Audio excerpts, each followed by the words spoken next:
بلکہ مالی نقصان بھی ہوگا. اندرون شہر جو اس سے بھرا پڑا ہے. تو یہاں سے آپ اندازہ لگا لیں کہ اس سے پہلے گکھڑ پلازا جو تھا اس میں انتہائی افسوسناک واقعہ ہوا تھا, جس میں آپ کے ریسکیو راولپنڈی, پاک بحریہ, اس کے ساتھ سول ایویشن کے جو 1 درجن کے قریب جو فائر فائٹرز تھے وہ اس میں جو ہے جاں باک ہوئے. ثانیہ کراچی جو ہے اس میں جہاں پر ہم دلی افسوس کر رہے ہیں کہ اس وقت جو ہے وہ 60 سے زائد افراد جو ہیں ان کی لاشیں جو ہیں وہ انتہائی بری حالت کے اندر وہاں سے نکالی جا چکی ہیں. لیکن اس میں جو ایک فائر فائٹر تھا وہ بھی ثانیہ کراچی کے اندر جو وہ شہید ہوا ہے. تو میں یہ سمجھتا ہوں کہ اس طرح کے جو انسیڈنٹس ہیں اس کے بعد آپ اس کے اوپر افسوس کریں. قبل اس وقت اگر انتظامات کیے جائیں, کوئی اقدامات کیے جائیں, دعووں اور وعدوں سے باہر نکلا جائے, تو میں سمجھتا ہوں نہ صرف آپ لوگوں کی قیمتی جانیں بچا سکتے ہیں بلکہ جو لوگوں کا مالی نقصان ہے وہ بھی آپ اس پر نہ صرف قابو پا سکتے ہیں بلکہ بڑے پیمانے پر اندرون شہر کے جو حالات ہیں, تجاوزات آپ کی ایک طرف ہے, پلازے آپ کی بھرمار ہے. مطلب آپ نے جو بلڈنگ ڈپارٹمنٹ کے لوگ ہیں آپ نے ان کی ملی بھگت سے وہاں پر پلازے بنا لیے, نہ اس کے اندر کوئی اس طرح کے حالات موجود ہیں کہ اگر خدا نخواستہ کوئی آتش زدگی کا واقعہ پیش آتا ہے تو آپ اس آگ پر قابو پا سکتے ہیں. اگر اس پلازے کے اندر جو ہے وہ کوئی فوراً سے آگ لگتی ہے تو بڑے پیمانے پر اگر لوگ اس کے اندر موجود ہیں ان کو وہاں سے نکالنے کا کوئی راستہ موجود نہیں ہے. تو میں یہ سمجھتا ہوں جہاں پر آپ قانون کے اوپر عمل درآمد یا قانون کی عملداری کے لیے اگر آپ آپریشن کرنا چاہ رہے ہیں تو سب سے پہلے آپ ان لوگوں کو بے نقاب کریں. نقاب ان لوگوں کے چہرے سے جو ہے وہ کھینچ کر آپ کو اتارنے کی ضرورت ہے جن لوگوں کے ملی بھگت سے راولپنڈی شہر کے اندر جو وہ اتنی بڑی بڑی عمارتیں جو ہے وہ بغیر کسی نقشے کے, بغیر کسی این او سی کے, بغیر کسی منظوری کے وہ لوگ بنائے جا رہے ہیں. تو یہ ایک لمحہ فکری ہے. اگر ان چیزوں کے اوپر کنٹرول نہ کیا گیا تو آپ دیکھیں گے کہ وہ وقت دور نہیں ہے جب یہ لوگ جو یہاں پہ بیٹھے ہوئے ہیں جو اس ریاست کے ذمہ دار ہونے کا دعویٰ کر رہے ہیں, یہاں کے لوگ انہی اپنے لوگوں کی, انہی اپنے بھائیوں کی لاشیں جو وہ آپ کو اپنے کندھوں پہ اٹھاتے ہوئے نظر آئیں گے. اچھا عثمان صاحب, یہ تو آپ نے ایک بڑی جو ہے نا ایک اہم پوائنٹ آپ نے اٹھایا ہے کہ 163 جو ہائی ریز بلڈنگ ہیں ان کے اندر سے ان میں سے صرف ایک بلڈنگ ہے جو وہ سارے ایس او پیز کو جو ہے وہ پورا کر رہی ہے, جس میں فائر اکوپمنٹ کے آلات موجود ہیں, باقی کسی بلڈنگ میں موجود ہی نہیں ہے. تو یہ تو ایک بڑے سانحہ کو جنم دے سکتا ہے. دوسری آپ نے بات کی جو غیر قانونی عمارتیں جو راولپنڈی میں بنوائی گئی ہیں اس طرح ملی بھگت سے, ایک وہ ان عمارتوں میں آپ یہ دیکھیں کہ جو انسپیکٹر صاحبان ہیں وہ میونسپل کارپوریشن کی اگر ہم بات کریں تو کچھ کلرک جو ہے میری انفارمیشن کے مطابق ان کو انسپیکٹر لگا دیا گیا ہے, کچھ جو ہے نیب قاصد تک کو جو ہے وہ بلڈنگ انسپیکٹر کا عہدہ دیا گیا ہے جس نے سروے کرنا ہے, اور جس کو ایک نیب قاصد کو کیا پتا کہ یار بلڈنگ کی جو سیفٹی ہے اس کے حوالے سے میں نے کیا وہاں پہ اس کو رپورٹ دینی ہے اور میں نے اس کا نقشہ کیسے پاس کرنا ہے. تو ایک یہ بھی ایک المیہ نہیں ہے کہ ہمارے اس اداروں کے جب یہ حالات ہوں گے, وہاں پہ اس طرح کے لوگ بیٹھے ہوں گے, تو پھر یہ اس طرح کے سانحات اور اس طرح غیر قانونی پلازوں کی تعمیر شہر بھر میں بھرمار اس طرح تو یہ تو ہوگی. پھر دیکھیں بالکل آپ نے ٹھیک بات کی ہے. اس وقت جو راولپنڈی کے جو حالات ہیں, پورے ملک کے جو حالات ہیں, دیکھیں ہم نے اس وقت ان عمارتوں کی بات کی ہے جن میں فائر سیفٹی کے حالات موجود نہیں ہیں, لیکن ایک اور اس تصویر کا ایک اور رخ یہ بھی ہے کہ راولپنڈی کے اندر اس وقت آپ کی تقریباً 100 کے قریب مخدوش عمارتیں جو ہیں وہ موجود ہیں. مخدوش عمارتیں ان کو میں اس لیے کہہ رہا ہوں کیونکہ یہ وہ عمارتیں ہیں جن میں آگ لگنے کے تو خطرات نہیں ہیں, لیکن یہ موسم کی سختیاں برداشت نہیں کر سکتی. اس میں سردار رائے بہادر سجان سنگھ کی حویلی جو ہے جو 1800 میں تعمیر کی گئی تھی, وہ ایک بڑی حویلی راجہ بازار جو کہ بابڑا بازار میں واقع ہے, وہ بھی ایک بڑا ایک سبب بن سکتی ہے. دیکھیں کتنے وقت گزر گیا کتنا کہ یہ اب موسم کی مزید سختیاں یہ عمارتیں برداشت نہیں کر سکتی, اور ان کو مخدوش قرار دے کر فوری طور پر خالی کرنے کا جو حکم دیا گیا وہ گزشتہ 4 سالوں سے دیا جا رہا ہے. اور ہر نوٹس میں یہ لکھا جاتا ہے کہ جناب ابھی بارش ہوگی تو یہ عمارت جو وہ گرے گی, اور جو اس کے مکین ہیں, جو اس کے ملحقہ علاقوں میں رہنے والے جو لوگ ہیں ان کے لیے جو ہے وہ بڑے نقصان کا یہ سبب بن سکتی ہیں. لیکن آج تک یہ مخدوش عمارتیں خالی نہیں کروائی بجائے اس کے کہ انتظامیہ اس پہ کوئی کارروائی کرے, ان عمارتوں کو خالی کروائے, ایک بڑے سانحے کا انتظار کیا جا رہا ہے کہ جیسے کراچی جیسا کوئی سانحہ ہو جائے اور پھر اس کے بعد کوئی ایکشن لیا جائے. دیکھیں ستی صاحب, المیہ پتہ کیا ہے, المیہ یہ ہے کہ اگر آپ عمارت کے اندر رہیں گے تو آپ آتش زدگی سے جو ہے وہ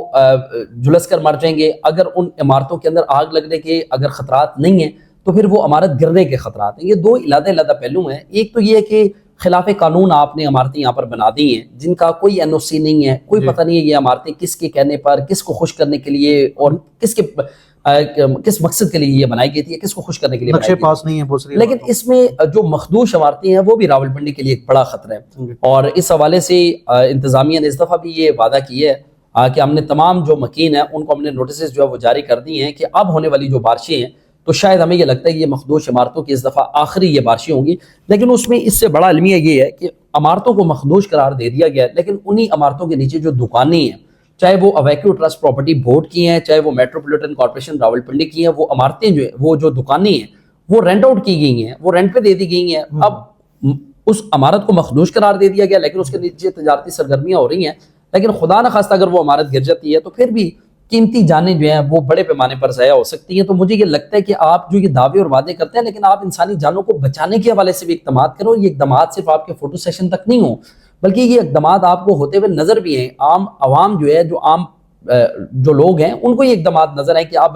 لوگوں کی زندگیاں بچانے کے لیے آپ شہر کے اندر اقدامات کر رہے ہیں. ٹھیک ہے. اچھا عثمان صاحب، اسلام آباد کی صورتحال کیا ہے؟ اسلام آباد کا بھی تھوڑا ہمارے پبلک کو بتائیے گا کہ اسلام آباد میں ایسی کون سی عمارتیں ہیں جو اس قسم کے خطرات سے دوچار ہیں،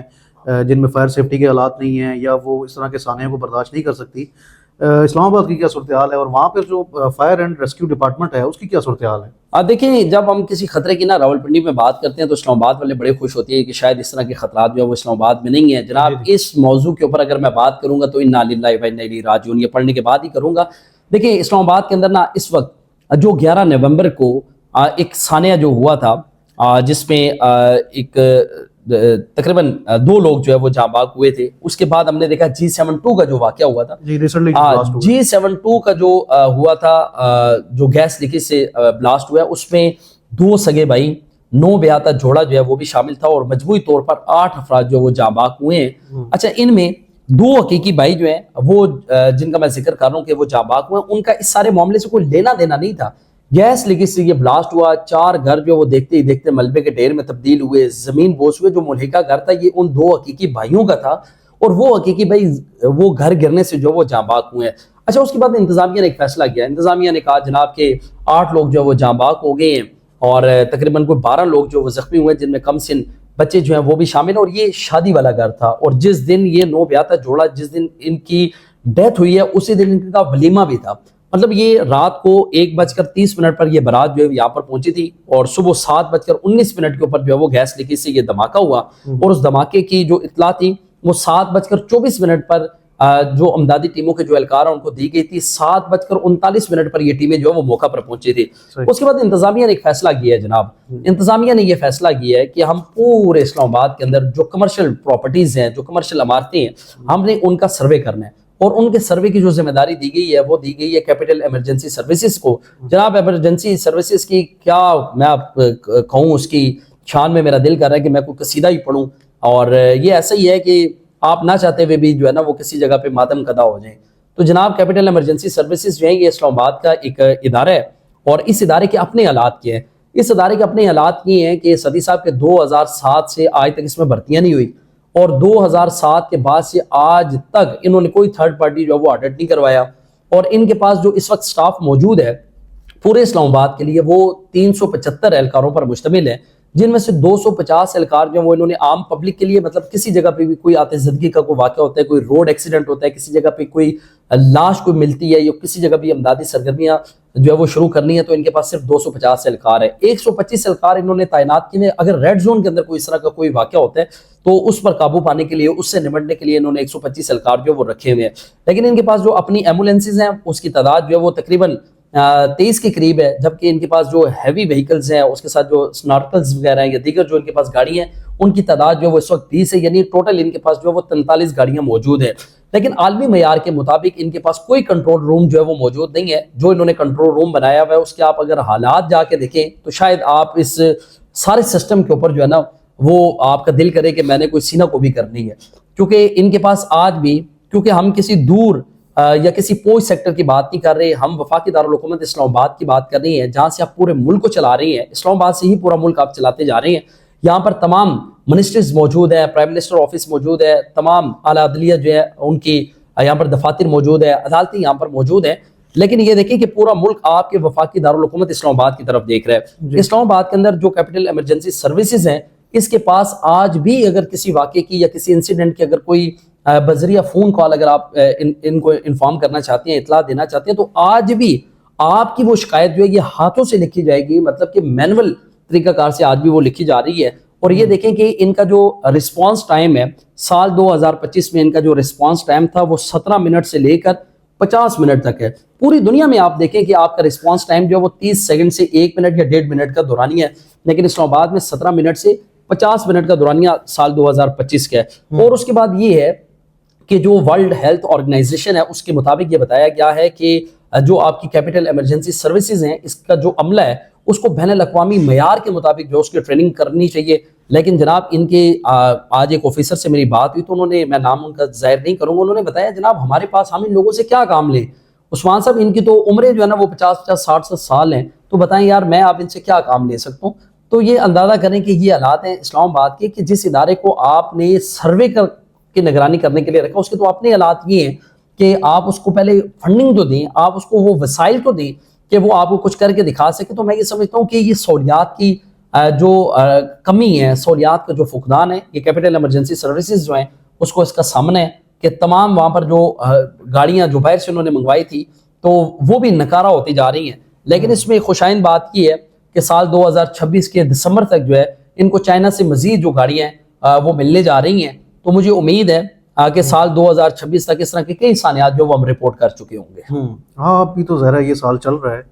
تو ان میں سے بھی جو گاڑیاں ہیں یہ تو میرے خیال سے کہ بہت سارا گاڑیاں جو فائر بریگیڈ ہیں اسلام آباد کے کیپٹل کے وہ تو نکارہ ہو چکے ہیں. ان کی حالت اگر آپ دیکھیں, ہم بھی اکثر دیکھتے ہیں ان کو سڑکوں پہ, تو وہ اس قابل نہیں ہے کہ وہ کسی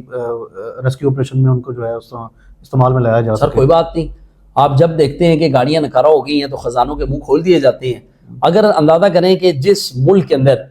آپ کے سرکاری اسکول کے ایک ہیڈ ماسٹر کے پاس موٹر سائیکل تک نہیں ہے اور اسی رینک کے ایک آپ اسسٹنٹ کمشنر کو ڈبل کیبن گاڑی دے رہے ہیں, تو پھر دیکھیں کہ جب بھی آپ من پسند افراد کو لگائیں گے تو خزانوں کے منہ کھول دیے جائیں گے. لیکن عوامی فلاح کی جب بات آئے گی, جب بھی لوگوں کی قیمتی جانیں بچانے کی بات ہوگی, جب بھی اس ریاست کے ان لوگوں کو بچانے کی بات ہوگی جن لوگوں کی وجہ سے یہ ریاست ہے, تو آپ دیکھیں گے اس وقت آپ کو سہولیات کی کمی کا بھی سامنا ہوگا, عملے کی کمی کا بھی سامنا ہوگا, ناقص پالیسیاں ہوں گی, ناقص انتظامات ہوں گے, اور اس طرح کی چیزیں جو ہے وہ وجوہات بننے کے لیے سامنے آتی رہیں گی. لیکن میں سمجھتا ہوں کہ اب بہت ہو گیا کہ یار لوگ دیکھیں غریب ہر دفعہ مارا جاتا ہے, چاہے وہ چینی, آٹے, گھی یا دالوں کی لائن میں لگ کے مر جائے, چاہے وہ ڈوب کر مر جائے, حادثے میں مر جائے, آتش زدگی میں مر جائے, روڈ ایکسیڈنٹ میں مر جائے, یا پھر بلڈنگ کے گرنے پہ مر جائے, یا پھر وہ غربت سے خود ہی خودکشی کر لے. تو میں سمجھتا ہوں کہ آپ جو اس کے ذمہ داران ہیں ان کو ان ساری چیزوں کا تعین کرنا ہوگا. تو انسانی زندگیاں بچانے کے لیے دیکھیں, انسان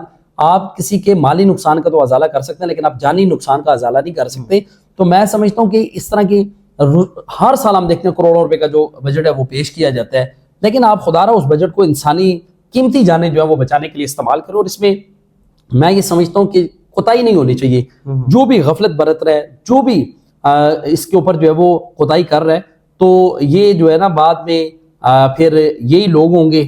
انہی کے ہاتھ ہوں گے اور انہی افسران کے جو وہ گربان ہوں گے. تو میں سمجھتا ہوں کہ آپ جب سروس کے اندر موجود ہیں تو آپ کو اللہ تعالیٰ نے یہ طاقت اور یہ استطاعت دی ہے کہ آپ انسانیت کی خدمت کریں. اس سے پہلے کہ آپ کا یہ عہدہ چلا جائے اور بعد میں پھر ہم لوگ آپ کو نا مساجد کی پہلی صفوں میں آپ کو سفید لباس میں دیکھیں, تو بہتر یہ آپ کے پاس عہدہ موجود ہے, آپ انسانیت کی خدمت کریں تاکہ اگر آپ یہ چلے بھی جائیں اس کے بعد بھی آپ کو لوگ یاد رکھیں کہ آپ نے انسانیت کی خدمت کی تھی اور انسانی جانیں بچانے کے لیے آپ نے مثالی کردار ادا کیا تھا. مطلب عثمان صاحب آپ دیکھیں کہ اس ٹائم آپ کے مطابق راولپنڈی, اسلام آباد کی جتنی بلند و بالا عمارتیں ہیں اس میں رہائش پذیر افراد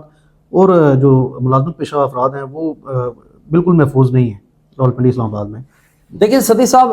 عمارتیں جہاں بھی ہیں نا, جو بھی خلاف قانون بنی ہوئی ہیں, جو SOPs بنائی گئی ہیں اس کی خلاف ورزی کر کے جو بنی ہیں, کسی کی ملی بھگت سے بنی ہیں, کسی کو رشوت دے کر بنی ہیں, کسی کا کندھا استعمال کر کے بنی ہیں, تو میں سمجھتا ہوں چاہے وہاں پر لوگ جو ہے وہ اگر کاروبار کر رہے ہیں یا لوگوں کی رہائشیں موجود ہیں, تو یہ ساری جانیں جو ہے وہ اس وقت دو پر لگی ہوئی ہیں. کسی وقت بھی کوئی بڑا سانحہ ہو سکتا ہے اور اس کے بعد پھر جو ہے نا وہ آپ کو یہی ارباب اختیار جو وہ نظر آئیں گے کہ اس کے اوپر ہم نے جو ہے نا وہ انکوائری کا حکم دے دیا ہے, اس کے اوپر تحقیقاتی ٹیم جو وہ تشکیل دے دی ہے. مجھے بتائیے, مجھے تو آج تک یہ سمجھ نہیں کہ یہ تحقیقاتی ٹیم کون سی ہوتی ہے. اگر تحقیقاتی ٹیم نے انسان کے مرنے کے بعد تحقیقات کرنی ہے تو وہ انسان جب زندہ ہے تو اس وقت جن چیزوں کی نشاندہی کی جا رہی ہے تو اس وقت کیوں تحقیقات نہیں کی جا رہی. تو میں سمجھتا ہوں کہ بس یہ ایک تحقیقات کے نام پر نا ایک کمیٹی تشکیل دی جائے گی, ایک فائل بنے گی, فائل کو نمبر لگا دیا جائے گا, اسے پھر جو ہے وہ ردی کی ٹوکری میں جو ہے وہ پھینک دیا جائے گا, پھر کس نے پھر ایک کوئی نیا سانحہ ہوگا, پھر نئی کمیٹیاں بنے گی, نئی تحقیقات ہوگی. تو میں سمجھتا ہوں کہ پاکستان کے اندر کسی سانے کو دبانے کے لیے کسی اور سانے کا ہونا بڑا ضروری ہے. تو آج دیکھیں آج ہر آنکھ کے اندر آپ کو آنسو نظر آ رہا ہے, آج ہر دل آپ کو افسردہ نظر آ رہا ہے, آج ہر پیشانی کے اوپر آپ کو لوگوں کا جو جانی نقصان ہوا اس کا پسینہ آپ کو نظر آ رہا ہے. لیکن سانحہ کراچی جو ہے اس نے ہر شخص کو جو ہے وہ افسردہ کر دی ہے. دیکھیں لوگ وہاں پر جو پلازوں کے اندر موجود تھے, اگر وہاں پر ہنگامی راستہ ہوتا تو لوگ وہاں سے نکل سکتے تھے, اگر وہاں سے دھوئیں کے اخراج کا کوئی چیز وہاں پر ہوتی تو دھواں جمع نہ ہوتا. دیکھیں جب دھواں جمع ہوتا ہے تو پھر آپ, میں کہتا ہوں کہ فائر فائٹرز بھی اگر آپ وہاں پہ بلائیں گے نا تو وہ بھی بلائنڈ ہے, انہیں نظر نہیں آ رہا کہ ہم نے کدھر جانا ہے اور کدھر نہیں. تو میں سمجھتا ہوں دیکھیں آج بھی جن لوگوں کی وہاں سے لاشیں برآمد ہوئی ہیں تو وہ مسخ شدہ لاشیں ہیں, وہ ناقابل شناخت ہیں, ان کی شناخت نہیں ہو سکتی. تو آپ خدا را ان لوگوں کے لوائقین کی طرف ہی دیکھ لیں. یہ صرف کراچی کا معاملہ نہیں ہے, یہ کل سندھ میں بھی ہو سکتا ہے, یہ جی بی میں ہو سکتا ہے, یہ کے پی میں ہو سکتا ہے, یہ پنجاب میں ہو سکتا ہے. تو پورا ملک ہمارا ہے. تو یہ اس ملک کے رہنے والے جو لوگ ہیں وہ ہمارے بھائی ہیں, وہ ہمارے اپنے ہیں. تو ظاہری بات ہے ان کا آپ کو یہ درد جو ہے وہ محسوس کرنا ہوگا. تو میں سمجھتا ہوں کہ اس کے اوپر جو ہے نا وہ آپ کو نہ صرف پالیسی مزید ٹائٹ کرنی ہوگی, اپنے جو لوگ ہیں ان کے گرد بھی آپ کو گھیرا تنگ کرنا ہوگا, آپ کو انٹرنل اکاؤنٹیبلٹی کی طرف جانا ہوگا, آپ کو خود احتسابی کی طرف جانا ہوگا. تو میں سمجھتا ہوں یہ وقت کی ضرورت ہے, اور اسی کے اوپر اگر ہم عمل کریں گے تو قیمتی جانیں جو ہم بچانے میں کامیاب ہو سکتے ہیں. بہت شکریہ عثمان مغل صاحب, آپ کا آپ نے اپنا قیمتی وقت نکالا. ناظرین آپ نے سنا سینئر صحافی ہیں عثمان مغل صاحب, آپ نے ان کو سنا اور آپ نے دیکھا کہ انہوں نے کس طرح سے جو ہے وہ راولپنڈی اسلام آباد کی انتظامیہ کی جو کارکردگی ہے اس کا انہوں نے پول کھولا ہے کہ ان کی کارکردگی کس طرح صرف فوٹو سیشن کی حد تک محدود ہے, کس طرح صرف کاغذی کارروائی کی حد تک محدود ہے ان کی کارکردگی, جبکہ دوسری جانب راولپنڈی کے لاکھوں شہریوں کی جو جانیں ہیں وہ اس وقت داؤ پہ لگی ہوئی ہیں. اس حوالے سے انتظامیہ جو ہے وہ بالکل ٹس سے مس نہیں ہوتی. انتظار کیا جاتا ہے کہ خدا نخواستہ اس طرح کا کوئی سانحہ ہو جائے, اس کے بعد جو ہے وہ کچھ چند دن جو ہے وہ شور ڈالا جائے, کمیٹیاں بنا دی جائیں اور انکوائریز کی جائیں, اور اس کے بعد جو ہے وہ معاملہ پھر جو ہے وہ فائلیں بند ہو جاتی ہیں اور اس پہ جو ہے وہ نئے سانحے کی طرف جو ہے وہ اس کا انتظار کیا جاتا ہے. اب ہم بیٹھے ہوئے ہیں اس وقت راولپنڈی میں. انشاءاللہ ہم اگر نیکسٹ بھی آپ کو جو راولپنڈی اسلام آباد کے سوشل ایشوز ہیں, کوئی کرپشن کے ایسے معاملات ہیں, ان سے آپ کو آگاہ کرتے رہیں گے. بہت شکریہ عثمان صاحب آپ کا. Sir thank you.